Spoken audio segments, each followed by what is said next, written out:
Today, we're going to take a look at DARK the Dark Ezio. I've got my own little names for all of these units. He is a brand new LD4 in Summoners, where he's not an LD5 like the light one. He is an LD4, although I do like the fact that he actually makes sense, which is not the same thing that I can say for the water one, considering he's an attack type unit, but he's kind of a support unit with also HP leader skill. So this one, at least, has skills that do damage, and then a passive that will stop him from getting counterattacked if he attacks on his turn. He's got the leader skill, it's accuracy, it's not anything ridiculous. He's got only 98 base speed, but this is unique and can be useful in the current meta against things like the Water Holly Berry, Wind Monkey, Vertiheel. First pick Tiana into, what is that draft? On the left hand side, what is that draft? Okay, and Dark Ezio. Okay, so Dark Ezio should, in theory, counter 2 units here. Alright, not enough to... I mean, it wasn't going to be enough to kill regardless. But let's see. Let's see if Dark Ezio can do some fun things. Improvise. And gets count... Well, actually, hold on. I stand corrected, because that's not a counter. So, Leica would have countered, but Dark Ezio goes through Leica's passive. Leica does not counter. Artemiel is not countering. He's not technically countering. So even though I said that Dark Ezio counters 2 things here, he doesn't really counter Artemiel because Artemiel is not countering. He's protecting his allies. That's not a counterattack. So he doesn't really counter as much as initially expected. First pick Riley. Alright, so they're going for a fast control cleave style team on the right hand side. Bans out the only support unit on the left hand side, so that's not looking good for them. Let's see, there are some nice... Oh, hold on. No Wilburns. I was gonna say there are some nice units that that Dark Ezio could theoretically be good against. And he's dead. Shouldn't have said anything. Dark Pure Vanilla first pick. Very interesting. Going for just a bruiser team on the right hand side. And then we got the Dark Ezio. So they got some strips. They get Dark Pure Vanilla gets banned. So now we got to think about him and then Tessarion in the same setup. I feel like I would just rather have Tessarion for so many reasons. Did not really do that much damage, but Tessarion basically counters everything. Like, Dark Ezio is like, oh, I can't be revenged. Tessarion is, first off, free. He's a free unit. I think he's one of the best units in the game, in my personal opinion. Tessarion is ridiculously good. There's the Oblivion. It's gonna be just the Tessarion spotlight, isn't it? On the bright side, Dark Ezio does theoretically counter the Vertiheel because Vertiheel wouldn't be able to revenge. Also, after Leona does the skill too. Look how good Tessarion is, though. Seriously. Such a good unit. He makes half the units in RTA not do what they're supposed to do because Oblivion cuts down so many very, very strong units. All right, so Dark Ezio gets picked against... He's good against things that counter. They only had the Vertiheel there. I think there's not really a lot on the opponent's side. Okay, improvise. And so that was on Despair. It didn't matter, though, because the Vertiheel...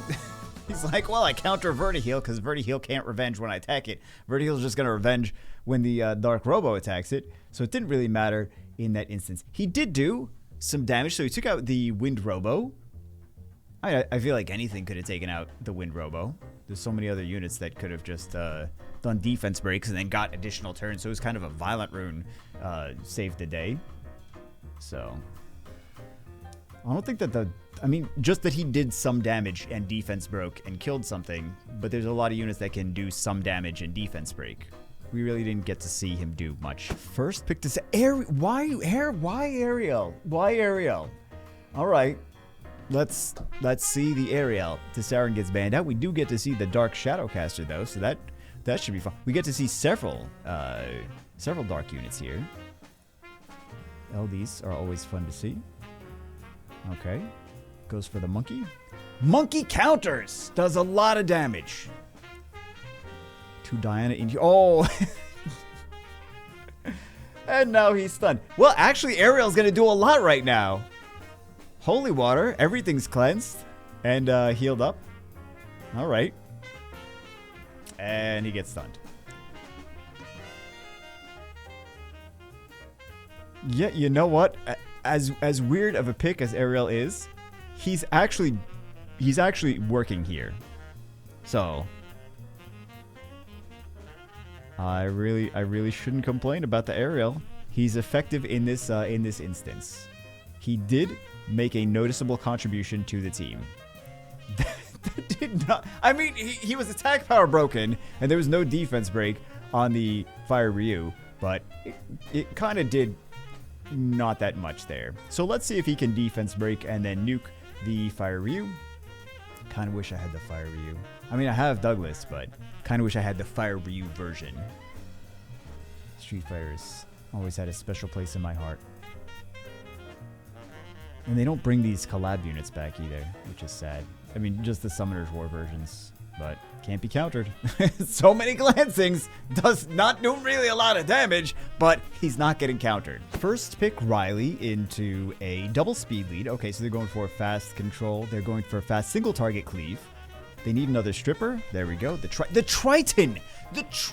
There's 2 fire units on the enemy's side and a Feng Yan, and they picked the Triton as their. They didn't need to pick Triton. Why did they pick Triton? You know what would have been a great, well, a couple great picks there, actually. Clara, right? Instead of the Triton, Clara. Also, Verisa, the Dark Blade Dancer. Those would have been great picks. So, and we know that the Dark Ezio is not going to be as effective against the Water Macaron Guard because it's not a counter mechanic. It's a protect the allies mechanic. Wow, I thought that was going to be dead there. I really did. I figured the Dominic was going to... It's all RNG. Welcome to Summoner's War. But I figured the Water Holly Berry was going to be just obliterated by Dominic. As soon as that defense break was on, I'm like, they got it. But, oh my god, so much damage! And he's basically dead from one hit. No defense break or anything. And he dies to Riley. So after seeing him in action, I'm a little bit disappointed. While he does counter things that counter, there's still so many instances that we saw that I would have preferred to Sarion, or I would have preferred something that just does single target snipe, ignore defense. I feel there's so many stronger units. This is a brand new LD4. He should at least be... I mean, he's a niche pick. If your opponent's picking like a Douglas and a Feng Yan and a Kinky, then you can bring out the Dark Ezio and be like, yeah, he might do decent. Or even some of those Paladins with the skill 2 that has the counterattack buff. But I just feel like there's so many instances where I would have rather had it to Sarion, and Tisarion would have been more effective because... Artemiel still, he doesn't counter Artemiel, he doesn't counter Water Holly Berry, he doesn't counter Xingzhe, so there's still a lot of things that he doesn't counter that still could counter him. They will still keep protecting their allies, so he's a niche pick. Not really a huge fan, but anyway, that's just my opinion. Hope you guys enjoyed. I'll see you as always in the next one.